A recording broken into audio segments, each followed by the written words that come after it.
queria antes de mais fazer só uma referência àquilo que o Vasco Lourenço disse, que eu acho que uma das virtudes do Expresso, que não se deve a mim de todo, deve-se a quem fez o Expresso ao longo destes anos todos, à redação sobretudo, também seguramente ao principal proprietário, é o facto de saírem no Expresso coisas que não lembram a diabo.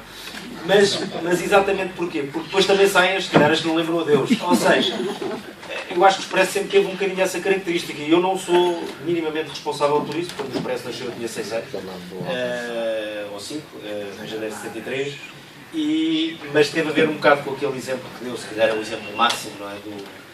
Do fundador do jornal quando entrou na política, não ativa, porque sempre foi político, sempre teve na política, mas como primeiro-ministro e como ministro, aquilo, o Expresso era, outro dia, já não sei, estava a almoçar com a Clara Ferreira Alves, ela ria-se, sempre dizia, combinava, já não sei como era, acho que era com o Augusto M. Seabra, a dizer, o que é que vamos fazer esta semana para deitar abaixo o Bolsonaro? Portanto, isto era o que eles discutiam na redação do Expresso na altura, portanto, isto tem um grau de uma certa loucura, mas tem um grau de liberdade que existia, portanto, não era uma ficção. Eu só sei isto de história, mas falando com quem lá estava, as pessoas sabem que isso é verdade. E a verdade é que hoje, e repito, eu não sou responsável por isso, limitei-me a linha económica é não mexer e deixar as coisas rolar.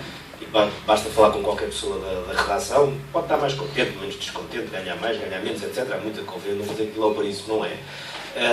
Mas as pessoas sentem-se muito livres a escrever e a trabalhar. E eu acho que essa é a grande virtude do jornal, porque era relativamente fazermos um jornal, era fácil fazer um jornal que fosse pró isto, ou pró aquilo, ou contra isto, ou contra aquilo. Não é muito difícil fazer um jornal assim. É só uma questão de escolher as pessoas certas, ter uma coisa de pessoas que pensam da mesma maneira e faz. E eu não tenho nada contra órgãos de comunicação social que sejam, enfim, nesta semana, ontem apareceu um site de um jornal agora muito ligado a pessoas de direita, um Observador, que é muito, fundado por pessoas que tiveram um compromisso de Portugal. Eu não tenho nada contra isso. Não tenho nada. Podem aparecer outros que sejam exatamente o contrário. É livre, façam, eu sei o que é que estou a ler, só leio se quiser, se não quiser não leio. Não estou a dizer que vai ser o meu jornal preferido, não vai de certeza, acho a opinião é quase tudo igual. O Expresso não pode ser acusado disso. Claro que isso depois às vezes tem chatice. Há dias em que recebo no mesmo dia, com esta coisa dos mails, uma pessoa recebe os mails diretos, de leitores que nos acusam de sermos fanáticos do governo e leitores que nos acusam de sermos as coisas do anti-governo primário. No mesmo dia, com desvios de 10 minutos, recebo cartas a dizer uma coisa e outra. Claro que prefiro receber cartas de elogios, mas apesar de tudo eu fico contente quando recebo estas duas cartas. Se eu sou de um lado, fico chateado. Porque, pelo menos, quer dizer que eu sei que há leitores que dizem epá, eu gosto, leio por isto e aquilo e detesto aquele tipo, como é que vocês lá têm aquele, e como é que aquele escreve, e como é que não sei mais.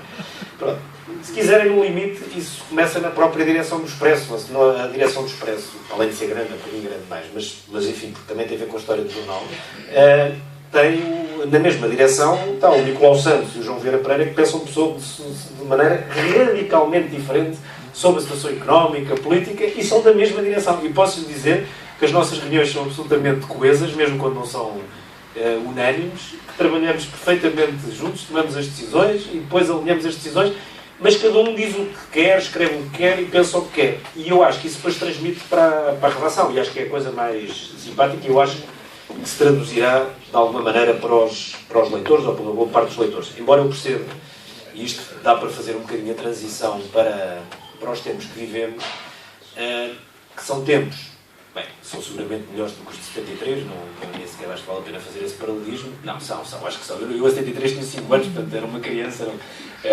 mas enfim, mas é diferente.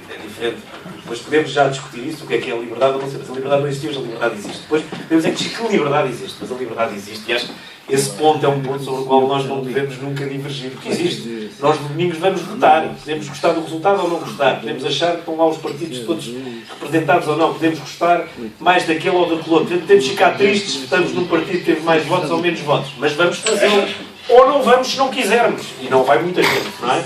Pelas mais variadas razões, umas estão desinteressadas, 300 mil porque emigraram. Aliás, nós vamos ter uma abstenção técnica elevadíssima no domingo, já sempre tivemos aqueles problemas do problema que eu nunca consegui perceber como é que não se consegue resolver, que é um problema fácil de resolver, mas nunca ninguém conseguiu. A questão dos cadernos eleitorais desatualizados, mas agora então com 300 mil imigrantes vai ser, só com isso, a abstenção vai ser provavelmente mesmo a mais alta de sempre, porque Pois é discutível se essa abstenção é técnica ou não é, provavelmente, mas é uma grande discussão. Mas acho que são tempos diferentes. Mas o que eu estava a dizer é que é óbvio que nesses tempos era mais fácil, se quiseres discutir quem é que estava do lado certo e do lado errado. E eu acho que um dos problemas que hoje, uma das coisas que mais me entristece na sociedade portuguesa, entristece, embora eu perceba, é que nós agora estamos num... Eu já usei um bocadinho essa metáfora uma vez, que é vivemos muito num país de trincheiras. Ficou tudo muito cortado ao meio, muito partido ao meio, muito dividido, com todas as consequências que isso tem, e isso é um perigo para a democracia. Acho que houve muitas pessoas responsáveis por isso, o governo é seguramente responsável por isso. Eu até acho que mais pelo discurso de população, porque tinha muito esse discurso, que é um discurso que é legítimo, mas que é um discurso que tem esse perigo, é um discurso muito de facção, é um discurso pouco de negociação, pouco de tentativa de compromissos, e cria muito essa clivagem, com a qual é muito difícil eu não tenho nada contra as rupturas, nem sou... O 25 de Abril foi uma ruptura, não é? Ponto. Não é? As rupturas às vezes têm que existir. Nem acho que o consenso seja a solução para tudo, porque às vezes é impossível as pessoas chegarem a consenso, e acho que obviamente quem está no governo tem um poder executivo, tem que tomar decisões. Por isso é que o poder se chama executivo. Mas fazer do seu mote de ação a ruptura e o corte é uma coisa que eu acho que é muito perigosa, e que foi das coisas que mais clivagens provocou. Por isso é que eu digo que foi mais pelo discurso de população, e que mesmo algumas medidas que foram tomadas, se tivessem sido tomadas com um outro discurso, eu acho que tinham tido outro tipo de consequências, outro tipo de discussão, outro tipo de conversação. Acho que, aliás, não vale a pena ir mais longe, porque arranjar 100 exemplos. O caso da concertação social é o caso mais exemplar. Ou seja, o governo ignorou propositadamente a concertação social durante anos, e depois precisou, e quando lá chegou já era tarde demais para tudo. Eu não estou a dizer que podia ter havido acordo, mas nem sequer se tentou durante muito tempo. E isso é um erro de cá de esquadra, porque é um erro de autossuficiência, no sentido de achar que são autossuficientes. E outra coisa que é importante na democracia é que ninguém é autossuficiente. Nenhum poder em democracia é autossuficiente, porque não é. Bem, primeiro porque mesmo necessário, acho que é suficiente, daqui ao fim de 4 anos deixa de ser. E depois porque tem, felizmente, outros contrapoderes que funcionam legítimos, desde a Assembleia da República, a Presidência da República, ao Tribunal Constitucional, a contrapoderes menos institucionais, como a comunicação social, como a população, como as manifestações e outro tipo de situações. Eu vou pegar num tema que escrevi e não quero fugir a ele, porque eu critiquei a Associação 25 de Abril por não estar na Assembleia. Não critiquei este ano, mas já tinha criticado os anteriores. E critiquei Mário Soares também. Uma razão, que é a minha opinião, posso estar completamente errado, e divido-a, são duas coisas diferentes. No caso do Mário Soares, que é uma pessoa que eu admiro muito, eu acho que o Presidente da República tem um dever institucional de estar presente. É uma opinião, é minha, a dele é outra, e neste caso ninguém tem a verdade no bolso, porque acho que deve estar. Acho que deve estar exatamente porque, com todas as nuances, nós estamos em democracia. No caso da Associação 25 de Abril, não tem o mesmo peso institucional, como é óbvio, tem uma importância fundamental na nossa sociedade, nem vale a pena discuti-la. Acho que, quando eu critiquei a primeira vez, não sei se foi há 2, foi há 3 anos, o não estar presente foi por uma razão, que é, ao não estar presente, é relativamente fácil de prever, e para o ano também não vai estar presente, e é relativamente fácil prever que depois vai voltar no ano a seguir. E depois fica muito ligado a um ciclo político. Mas depois tem um problema, que é o problema desse, é quando é que nós voltamos. Quando nós dizemos, eu já não venho cá mais, até às vezes quando a gente sai de casa de um amigo, diz, eu não venho cá mais jantar, mas isto estou com uma metáfora um bocado, uma comparação um bocadinho tonta, se calhar. Mas depois temos, então, mas como é que voltamos, não é? Porque depois também há esta questão, porque eu acho que faz sentido a Associação 25 de Abril estar presente naquelas cerimónias, independentemente das cerimónias do cargo, que têm toda a legitimidade e toda a lógica. E o que eu achei pior este ano, e aí a culpa não foi de todo da Associação 25 de Abril, de todo, porque acho que o Parlamento tratou com os pés o assunto, e eu achei absolutamente inacreditáveis as declarações públicas da Presidente da Assembleia, embora possa ter sido assim um bocadinho a quente e sem pensar, mas achei, não se pode dizer aquilo que ela disse. Acho que os 40 anos devia ter havido um esforço por parte da Assembleia para se tentar encontrar uma solução imaginativa que permitisse o regresso. Eu escrevi uma solução, que não foi minha sequer, foi o Henrique Monteiro que se lembrou, assim, se calhar havia mais 20, se calhar era uma solução tonta, mas que era aquela solução de se ter proposto ao general Yanes que falasse como ex-presidente e como representante de alguma maneira, ele é sócio da associação, penso que é. É militar, tinha o lado institucional do ex-presidente, se calhar nem toda a gente concordaria, mas como toda a gente sabe, já teve zangas de famílias, às vezes tem que haver assim uns compromissos ou umas coisas em terreno neutral, ou umas pessoas que façam a ponte para permitir que certas rupturas sejam ou acabadas ou pelo menos suspensas. E acho que essa solução, ou eventualmente outras, acho que tinha sido uma boa solução, teria permitido a toda a gente estar presente e toda a gente fazer os discursos que quisesse e toda a gente fazer a festa que quisesse a seguir onde quiser. Acho que foi pena não se ter feito esse esforço. Se me dissessem, também o que é que isso adiantava? Se calhar não adiantava nada. Se calhar estávamos todos aqui na mesma, tinha havido a cerimónia do cargo, não ia deixar de haver, como é óbvio.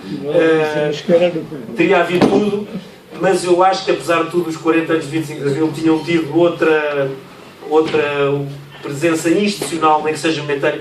É quase como irmos, é quase que eu dou a metáfora da família, é quase como aquele dia importante estarmos lá todos à mesa, mesmo que saibamos que estamos um bocado zangados, mas naquele dia temos que lá estar todos, porque é um dia importante institucionalmente, e eu acho que foi pena isso não ter feito. Repito, acho que aí o papel de ponte e de ação tinha que ser da Assembleia e não da Associação 25 de Abril, tinha que ser da Assembleia, e acho que também a Associação não pode voltar só por voltar. Acho que é normal que pudesse ter feito algumas exigências e é normal que isso tivesse obrigado a uma negociação, mas acho que não teria sido impossível encontrar uma solução, e não sei se a do Jornal Yanes não teria sido a melhor das soluções possíveis, com todos os defeitos que tem, mas podia ter sido uma boa solução. Não sei se o próprio aceitava, mas talvez aceitasse para resolver a questão, porque acho porque isto leva-me à questão da democracia, e aí é a parte em que eu menos concordo com o que o Vasco Lourenço disse, não com a questão de fundo,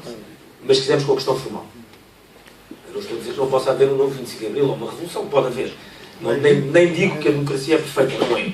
Mas é uma democracia. E um dos grandes problemas da democracia, se quisermos o grande paradoxo das democracias, aqui e em toda a Europa, aliás no domingo vamos ver isso, vamos ver mesmo em toda a Europa, é que as democracias permitem, no limite, eleger inimigos da democracia, eleger pessoas que depois fazem o contrário do que dizem.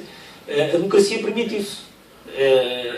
Desse ponto de vista, um sistema imperfeito. Normalmente tem um lado perfeito, que é de X em X anos, há aquilo que se chama em ciência política a sanção democrática, que é, em vez de ir lá com um pau na cabeça, devemos votar.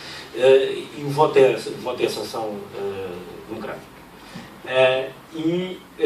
Eu preferia que o sistema se regenerasse por dentro, porque acho que as democracias têm que ter essa capacidade e devem ter essa capacidade.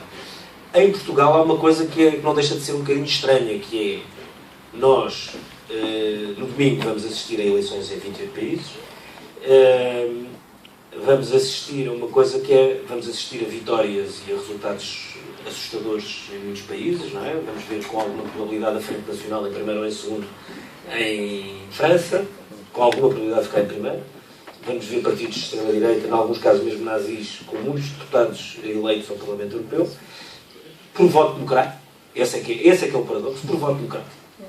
Por voto absolutamente democrático, as pessoas votam porque querem. Vamos assistir, por exemplo, a Itália, que é um país, enfim, pertence ao G7 e ao G8, é um país moderno, onde há muita gente culta, já teve experiências políticas complexas, radicais, etc., onde um partido, que é um partido literalmente antissistémico, mas que não propõe nada, liderado por um palhaço, mas não é essa a questão, que vai ter pela segunda vez mais de 20% dos votos, que é uma coisa complexa, não é? Vamos ter em Inglaterra, um país que é anti-Europa puro, a poder ficar em primeiro lugar. E é perigoso, toda a gente sabe que a Inglaterra é um país que tem um pé dentro, outro meio fora da União Europeia. E sempre assim será, quem conhece um bocadinho da história da Inglaterra e da Europa, sempre assim. Mas uma coisa é ter os ingleses com um pé dentro e o outro meio fora, outra coisa é ter os ingleses com dois pés fora. Acho que não é bom para a Europa, não é bom para a União Europeia, e também não acho que seja bom para a Inglaterra, e não é bom para a democracia. E nós vamos ter isso todo. E curiosamente, e isto é das coisas mais estranhas, dá que pensar, Portugal e Espanha, dois países que sofreram a crise a sério. com taxas de desemprego brutais. No caso de Espanha já vinha atrás, mas galopante. Portugal com um resgate formal, portanto com a Troika cá. A Espanha sem isso, mas com um governo com uma austeridade ilimitada, quase, no fundo, para não ter resgate, fizeram eles próprios quase a mesma coisa. Não foi igual, mas foi... Não foi igual, não foi, mas foi parecido. São os únicos 2 países da União Europeia que provavelmente não vão eleger nenhum partido, nenhum deputado antissistema. O que é uma coisa um bocadinho estranha. Porque o que seria normal era que estes países, por razões óbvias, onde as pessoas têm todas as razões para estarem mais descontentes, desconfiadas, com raiva, no sentido total do termo, com vontade de se vingarem no sentido, enfim, se gosta de ser no sentido literal, curiosamente, isso não vai acontecer.